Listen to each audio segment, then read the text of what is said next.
Alright, folks, let me set the stage before y'all say I'm reaching. While the whole timeline spent the last month arguing about whether PG Lang is actually worth $500 million, while X was doing what X always does, screaming into the void about a rap beef that was allegedly settled on wax over a year ago, Kendrick Lamar's people, reportedly captained by Dave Free himself, quietly walked a stack of trademark filings into a clerk's office in a suit so plain nobody in the trade press noticed. And I need y'all to sit with how loud that silence actually is. Trademark filings are public. Public.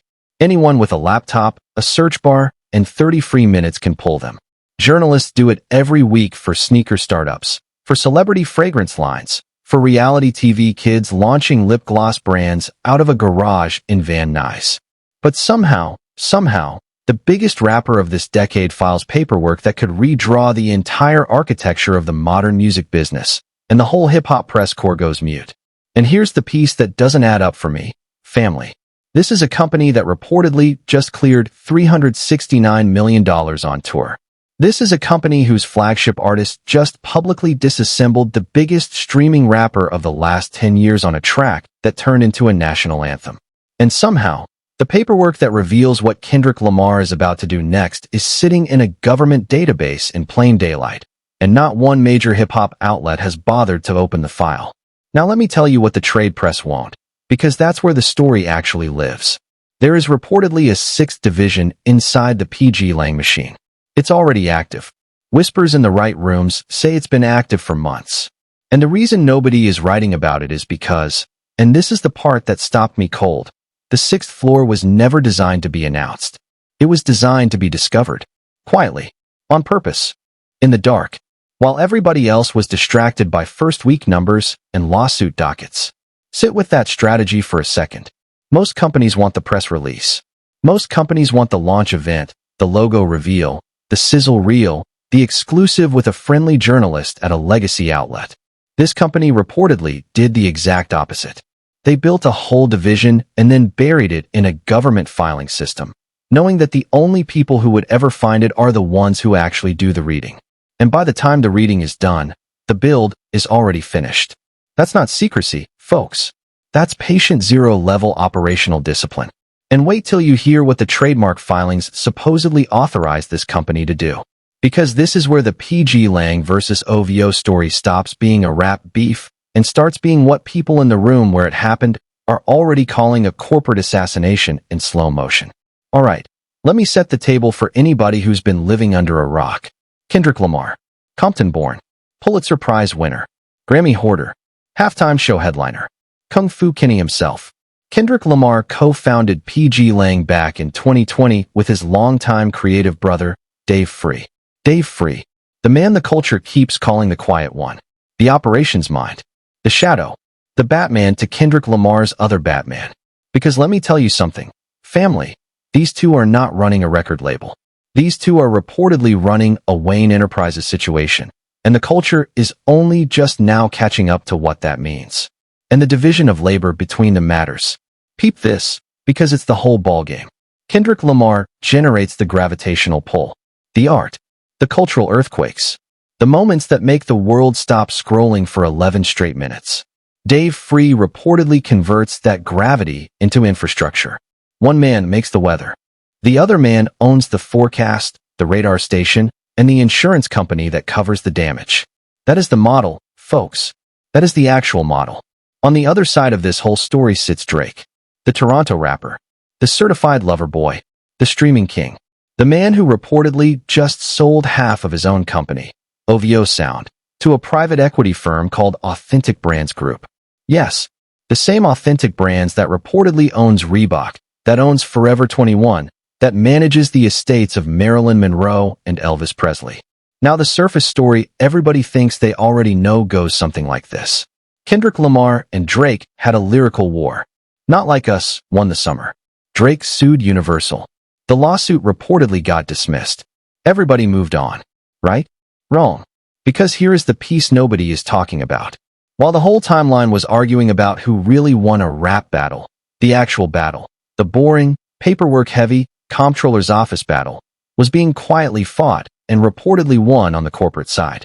And Drake's team supposedly did not see the ambush coming until the trap was already closed shut. Because that's the nature of an ambush, family. It doesn't look like an ambush from the inside. It looks like quiet months. Looks like no news cycle. Looks like your rival going silent right after their victory lap. And then one morning you open a database, or your lawyer opens a database, and you realize the other team was never resting. Now that's the surface. Let me walk y'all downstairs into the basement of this thing. Because this is where the story gets messy in the best way possible. Let me talk y'all through the 5 known floors of the PG Lang empire first. So when I hit you with floor 6, it lands with the weight it's supposed to land with. Floor 1. The label imprint. This is the part every casual fan already sees. PG Lang signs artists. Their newest signee, Amari, reportedly rolled out his debut project called Papercut in a 12-hour global release window. No radio push. No teaser cycle. No press tour. No cooperation from the traditional gatekeepers at legacy hip-hop media. Just boom. The entire world at once. Try to sit with the infrastructure that requires. Try to sit with the sheer leverage that requires. And don't skim past what that 12-hour window actually means in practice. A traditional major label rollout takes months of radio servicing, playlist pitching, press embargoes, regional staggered releases, retail marketing dollars. To compress all of that into 12 hours worldwide with 0 leaks means somebody built distribution pipes that don't depend on anybody else's permission slip. That is floor 1 telling you what floor 6 is going to be. Remember it. Floor 2. The management arm. Kendrick Lamar himself sits dead center. Multiple industry sources reportedly placed the surrounding roster somewhere between 8 and 12 names that have never had their PG Lang affiliation publicly confirmed. Meaning, and I need y'all to hear this, there are supposedly artists we all know, artists you stream every single week, who are being managed by this company, and the paperwork was never announced to the trade press. Y'all hearing this? 8 to 12 names. Let that number breathe for a second. That's not a roster. That is a shadow cabinet. And the fact that none of it is public means the announcement, whenever it eventually comes, however it comes, is a loaded weapon sitting on a shelf in a locked room. Kendrick Lamar and Dave Free can fire it whenever the moment is exactly right. Floor 3. The creative agency. This is where the NBA Players Association campaign was reportedly born. This is where the film work with Trey Parker and Matt Stone. Yes, the South Park guys. Keep up. Got quietly incubated over dinners nobody photographed and nobody leaked. That entire arm doesn't post. It doesn't need to. That's how you know it's real, family. Real money doesn't announce. Real money whispers. And the whisper is louder than most rappers' entire marketing budgets. And that's not even the wild part. Floor 4. The touring and live division. The Grand National Tour reportedly closed out at $369.6 million gross. The Seattle date alone supposedly cleared $15.373 million. In a single night. One night. That is more money than the majority of platinum-selling rappers make across an entire career. Tell me how that math makes sense sitting next to a company that people still describe as a vanity project. Tell me. Oh, and here's what the touring floor actually proves. And this is the part the columnists missed completely. It's not the gross. It's the control. When you own your own touring operation end-to-end, you own the ticket data, the merchandise margins, the venue relationships, the routing intelligence, the demographic breakdowns. Every night of the Grand National Tour was reportedly also a data harvest. Every city told them exactly where the demand lives, down to the zip code, down to the block. Hold that thought, folks. It comes back later. Floor 5. This is what people inside the walls reportedly call the vault. GNX era, unreleased material. Session tapes. Cutting room floor verses. What more than one industry insider has supposedly described as the largest privately held stockpile of unreleased hip-hop music in the modern era. Sit with that for a second. Not owned by a label. Not owned by Universal. Not owned by a distributor. Owned by PG Lang. Owned by Kendrick Lamar and Dave Free themselves, personally. 5 floors. That alone is unprecedented. That alone is reportedly why every credible independent analyst has already pushed the internal valuation past the $500 million mark. Now let me tell you what the trade press won't. Because that's where the story lives. There is reportedly a 6th floor. And the 6th floor is not really a floor. The sixth floor is the foundation slab for a completely different building being poured while the industry is still busy arguing about the roof of the old one. And I want to be precise about this, because precision matters when lawyers are supposedly involved. The sixth floor is not a rumor somebody whispered to me in a parking garage. The sixth floor is a paper trail. Filings have categories. Filings have class codes. Filings spell out, in the driest, most airless legal language ever written by a human being, exactly what a company is reserving the right to do next. And what these filings reportedly reserve is everything. Here is where the story stops being merely interesting and starts being genuinely terrifying for a very specific room full of executives sitting in Manhattan tonight. Because this was not a spontaneous filing. This was not paperwork somebody tossed in the mail on a random Tuesday. This was, reportedly, choreographed months in advance. And the timing gives the whole game away.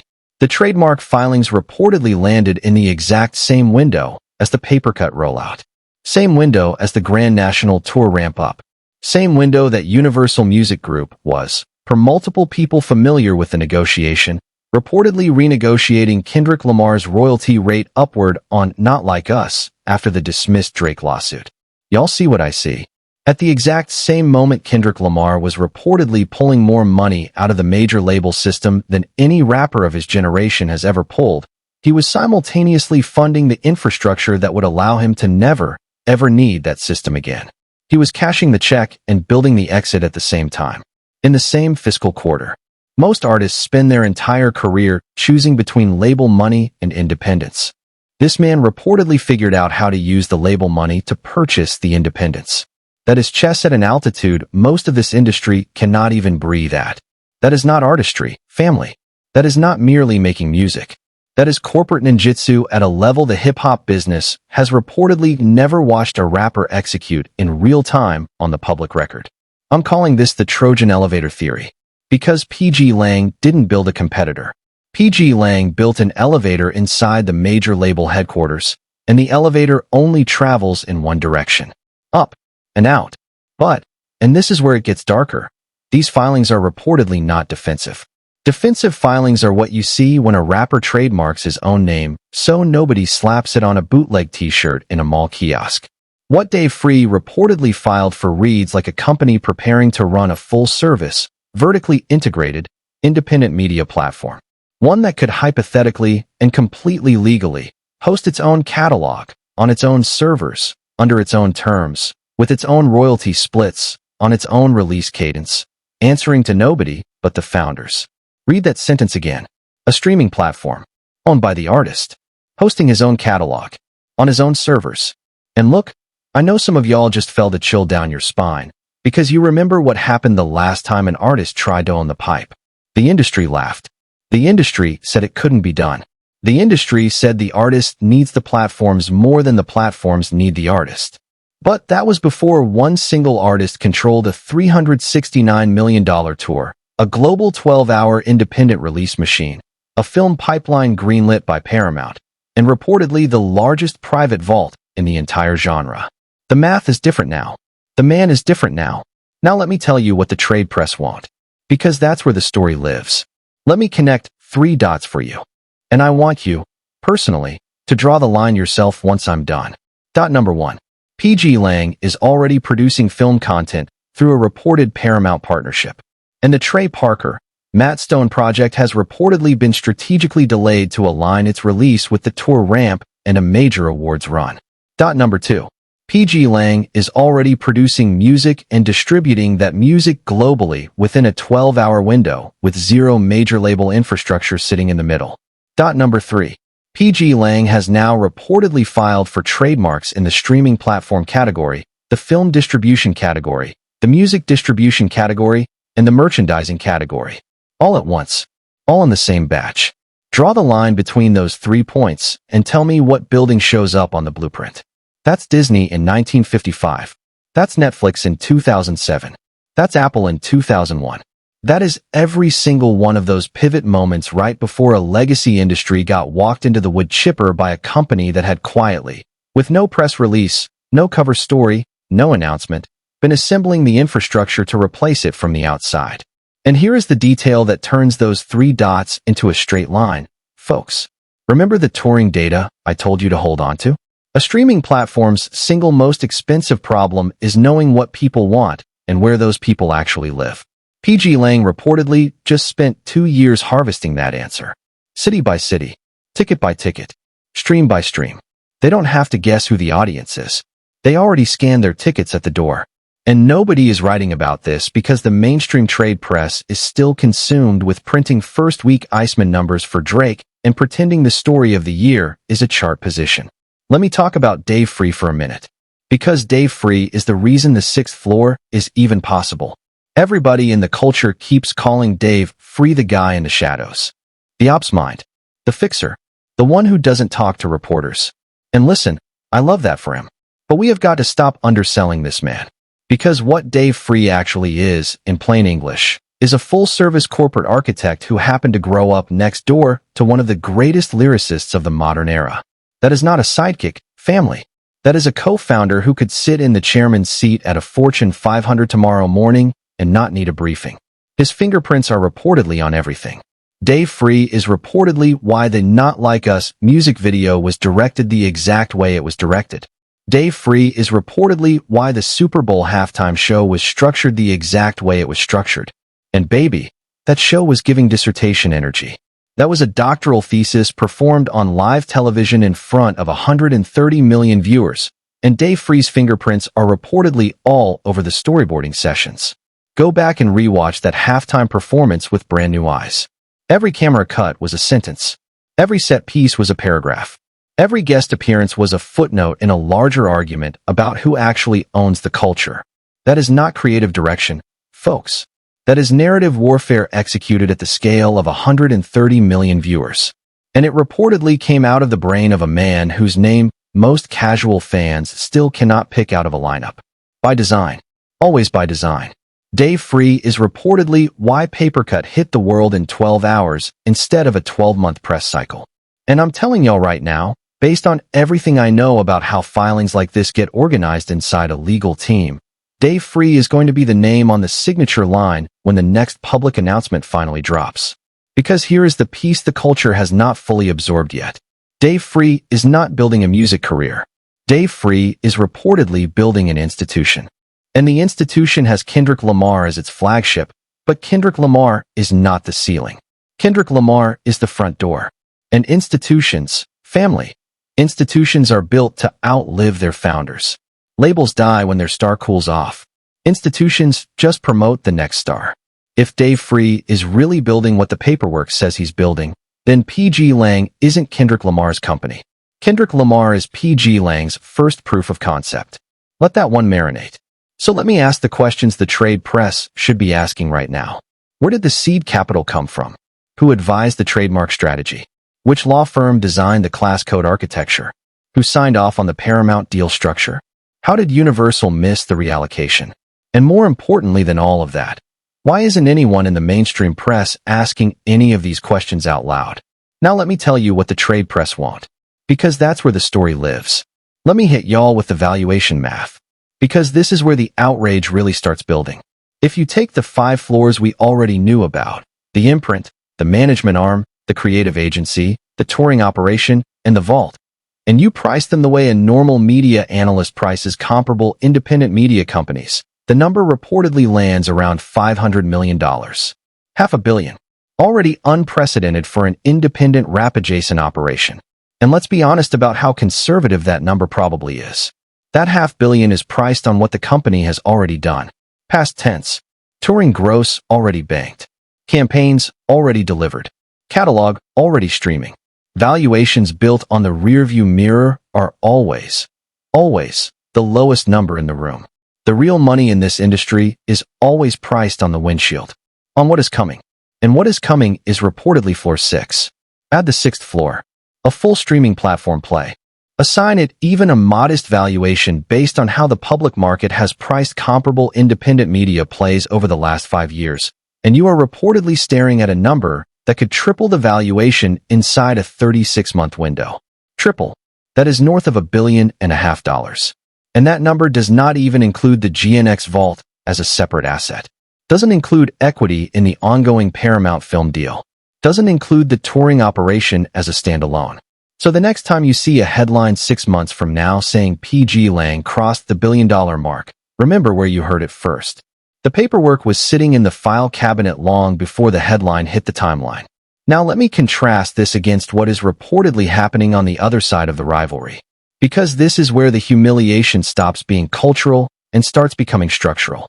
While Kendrick Lamar and Dave Free are reportedly filing trademarks for an independent media platform, Drake is publicly suing his own label, publicly leaking that he wants to walk away with 43 unreleased songs, publicly flooding the market with 3 albums in a single day that reportedly got absorbed into a random Tuesday afternoon like nothing happened.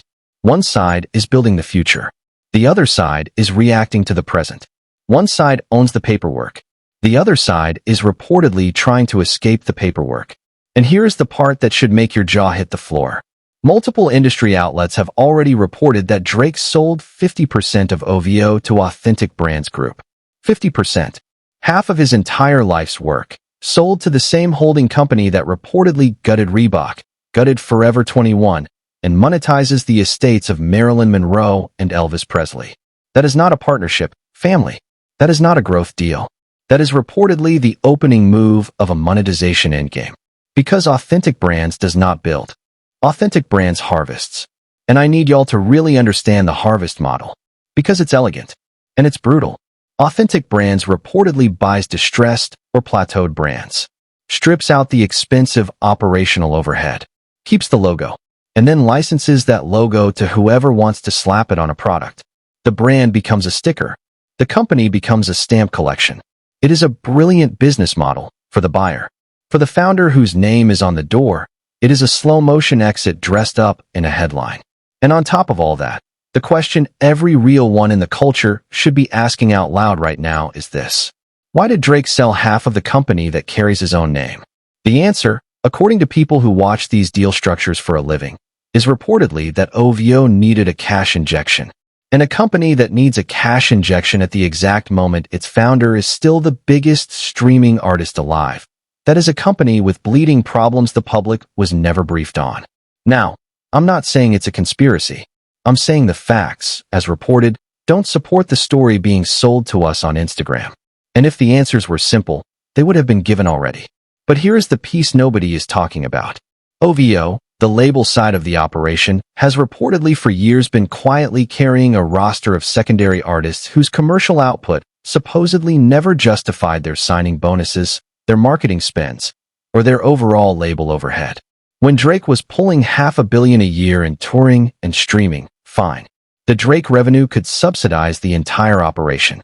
But once the tour cycle wound down, once Iceman reportedly failed to convert into the sustained catalog engine OVO's business model requires, and once Universal reportedly reallocated marketing budgets away from OVO and toward PG Lang at a rumored 3-to-1 ratio, that subsidy stopped functioning.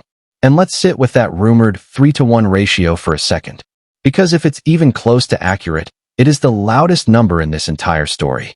Labels are not sentimental. Labels follow heat the way water follows gravity.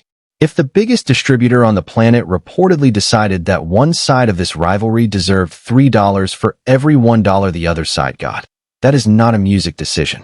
That is an actuarial table. That is a room full of analysts concluding, on paper, in writing, who the future of the culture belongs to. And a label without a subsidy is a label with a math problem. And a math problem always finds its way onto a private equity spreadsheet, eventually. Now, those 43 unreleased songs. The public narrative has this piece completely misread. In the public conversation, those 43 songs are Drake's leverage. He can walk with them, drop them independently, use them to negotiate his exit. Right? Wrong. In the actual industry conversation, according to how these deal structures are legally organized, those 43 songs are reportedly being valued right now by financial analysts as an asset sitting on OVO's balance sheet. And an asset on the balance sheet of a company that's 50% owned by Authentic Brands is an asset that can be leveraged, licensed, bundled, or, in the worst-case scenario, sold as part of a bulk catalog play down the line. Read that again. There is a scenario, and it is not a fringe scenario. where Drake's unreleased music ends up owned by a private equity company that licenses it out for sneaker campaigns, streaming docuseries, and whatever other synergy plays authentic brands wants to run out of its portfolio. That is not the artistic future Drake told his fans he was building. That is reportedly a fire sale wearing a marketing budget. Now let me tell you what the trade press won't. Because that's where the story lives. Kendrick Lamar's team has reportedly been operating for the last 24 months as if this exact endgame was inevitable. Every single move, the vertical integration, the 12-hour independent release capability, the trademark filings, the surgical alignment of the Paramount film delay with the tour ramp, the touring data harvest. Every one of those moves is exactly the move you make when you know your primary rival is about to lose control of their own infrastructure. You don't build a self-contained media platform because you want to compete with the majors. You build a self-contained media platform because you know the majors are about to consolidate, get acquired, get gutted, or get liquidated. And you want to be the one sitting on the independent throne when the smoke finally clears. And notice what Kendrick Lamar never once did during those 24 months. He never explained the strategy in an interview. He never tweeted the blueprint. He never did the podcast circuit announcing his business genius to Joe Rogan. This man won the loudest, most publicly documented victory in rap history and then went completely silent. Silent for months. And now we reportedly know what the silence was actually for. The silence was the sound of construction. Now I know some of y'all are going to say I'm reaching. And that's fair. But if you don't find any of this suspicious, that's honestly more concerning to me than any single filing in this story. Let me hand y'all the historical pattern so you understand this isn't speculation being sold for clicks. When Death Row Records got sold. When Bad Boy Records went through its restructuring. When Cash Money Records reportedly hit its accounting crisis. The artist who walked away with the most equity was always the artist who saw the wave coming and positioned before it arrived at the shore. Master P did it. Jay-Z did it. Diddy reportedly tried to do it and got tangled inside his own alleged scandals before the exit was ever clean. And look at what those three examples actually teach us.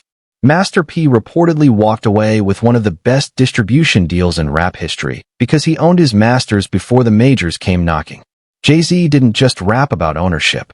Jay-Z turned his catalog into collateral and his brand into a holding company. The lesson was never be talented.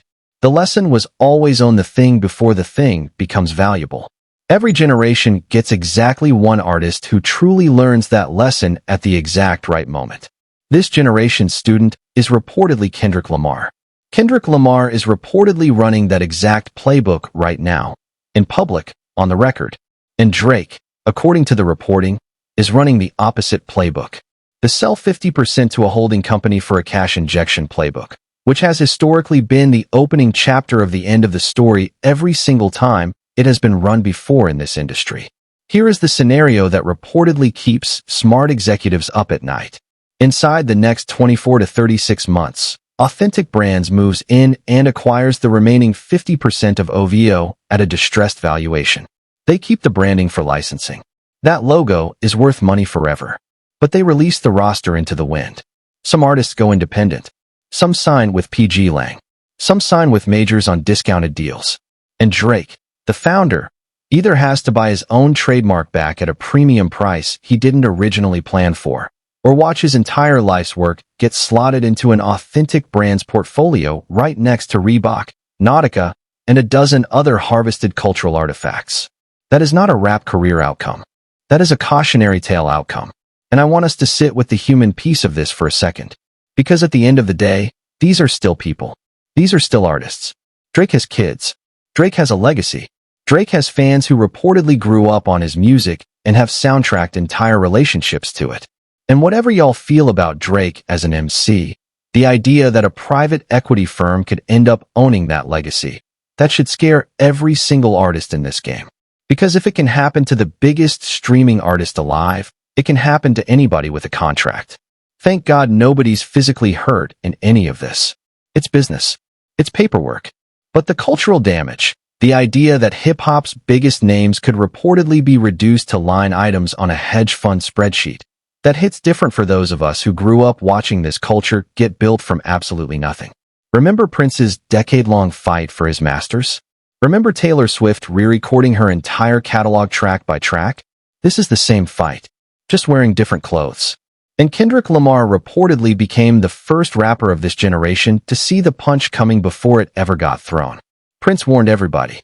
Prince stood on stages 20 years ago and told artists the internet would be used to own them, and the industry called him difficult.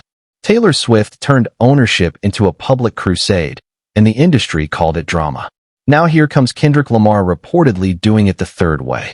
No warning, no crusade, no explanation, just filings, just signatures, just silence and a clerk's stamp on a document.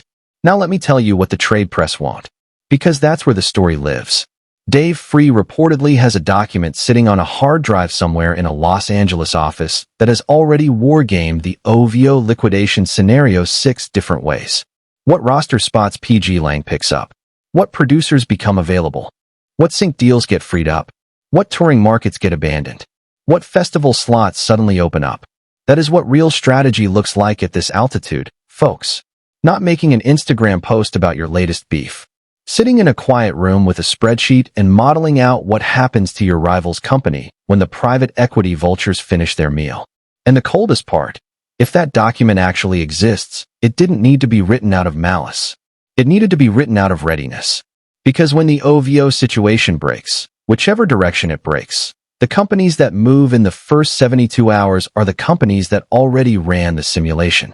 Everybody else is just reading the news. That's the whole difference in a single sentence. Family. One camp rehearsed the future in private. The other camp is about to audition for it in public. And by the time the audition begins, the casting decision may reportedly have already been made in a quiet office on a hard drive months before anybody thought to look. So let's recap what we reportedly know, what we suspect, and what the paperwork reportedly says. 1.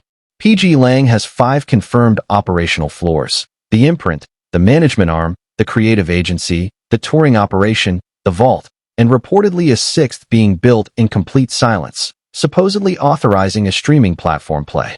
2. Drake reportedly sold 50% of OVO to Authentic Brands Group, a holding company known for harvesting brands rather than building them. 3. The 43 unreleased songs are reportedly sitting on a balance sheet that Drake does not fully control anymore. 4. Kendrick Lamar and Dave Free reportedly spent 2 years positioning for exactly this moment, and the timing of every filing lines up too cleanly to be coincidence. One side is being sold for pennies. The other side is being priced at north of $500 million and climbing. And the difference between those two outcomes isn't talent. It isn't charisma. It isn't radio play. It isn't chart position. It is architecture. Kendrick Lamar and Dave Free reportedly architected a fortress. Drake and his team reportedly accepted a check. And 10 years from now, when the culture finally writes the post-mortem on this decade, that single sentence is going to be the entire chapter heading. And understand this. None of this required Kendrick Lamar to be the better rapper. That part was settled on wax a long time ago, on a track that broke the internet, and we don't need to relitigate it here. This required Kendrick Lamar to be the better architect. The beef was the loud part. The filings were the important part. History is going to remember the loud part. The money is going to remember the important part. This story is still developing. And trust me, I am watching every filing, every leak, every quarterly report, every whisper coming out of Manhattan boardrooms and Los Angeles conference rooms. So tell me where you land in the comments, folks. Because I know y'all caught something I didn't. Do you think Kendrick Lamar and Dave Free actually pull off the streaming platform play in full?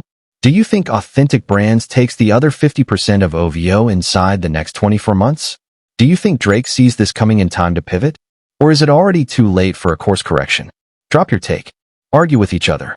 I read every single comment, and the sharpest ones make it into the next video breakdown. And if you haven't already watched my last breakdown on the Not Like Us royalty renegotiation, go run that one back next.